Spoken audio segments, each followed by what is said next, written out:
George, I see that we made some serious progress here. I've got the upper skin on it, okay, all the way around. Okay, it wasn't easy to do, but it's all the way around.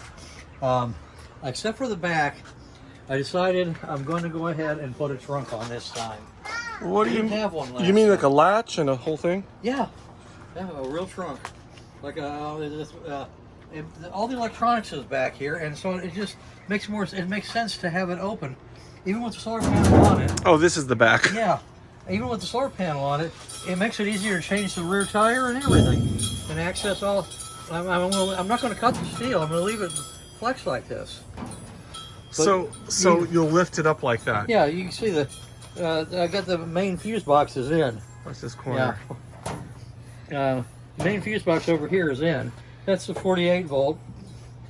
That's high voltage up there, and then that's 12 volt and 5 volt down there. And solar charging. And then the batteries go all over the place down here. So, but this is larger than the other one, right? no, it isn't. Actually, it's about a ½ inch narrower. Really? What about lengthwise? Identical. Okay. Actually, it's supposed to be absolutely identical. So, I started cannibalizing this thing as of this morning, even taking the braces out of it, because I'm using the same braces in here. This thing looks tight, man. It really does. It's like Looks like the how much you can really cram a lot of. The Cybertruck. You should call this the Cyberpod. Yeah, I don't know. I think I'm gonna call it Buggy 2.0. Get a license plate. Where's Layla, Lucia? Keep an eye on her. Right now, okay? Yeah. I don't. Okay. Where are they? They're probably in the side. There we are. We're over here. But it's coming along pretty good, actually. I had a lot of problems getting the wiring in and getting it debugged, because I've got some temporary batteries in here that I decided to go ahead and put in and actually install them as backup to the backups. So that way, if I ever run out of power on the road, I can still open and close the machine without having to crawl through the window. Oh, That's the new windows. That's one. You're right. Hazards of working around this thing, getting tangled up. But watch it. This thing's hurt. That's the new window. It's really simple. What material is that? Acrylic? Actually, it's Lexane. And That costs a lot more money than acrylic, doesn't it? yeah, it doesn't shatter. It's more like a drum.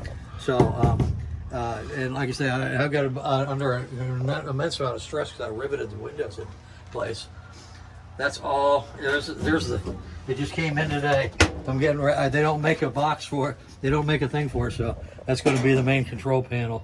Well, that goes where all those wires are up there. So I'm making a box out of Diamondback probably. But yeah, it's. Maybe you can use like a pool timer box or something like that. Yeah, actually, it's off of a marine. It's off of a boat. You saw this. You saw what was my old fuse box inside there. Oh yeah. In comparison to this one, there is no comparison. So. Man, it has come. I can't believe it's pieced together already. Yeah. It's definitely coming together slowly but surely. I've got it's in my closet. It's really hard to get to right at the moment. But I've got a metal strip that I found that I'm going to put on tomorrow that goes right over top of this seam. It's an aluminum strip, and then you take and you put a plastic insert in it so you don't see any of the screws that attach it. So it's really super clean looking. It's an old-fashioned technology. When do you think she'll be mated with the chassis? I'm shooting for before next Thursday. I've got to pick up trash on the side of the road next Thursday, so I'm shooting to have it done before then. So this thing's down for the count. Yeah. I'm hoping to have this part on it by tomorrow night and wire it up in the next couple of days and actually just start doing test runs on it. Most of the work is done, actually. What do you think's lighter?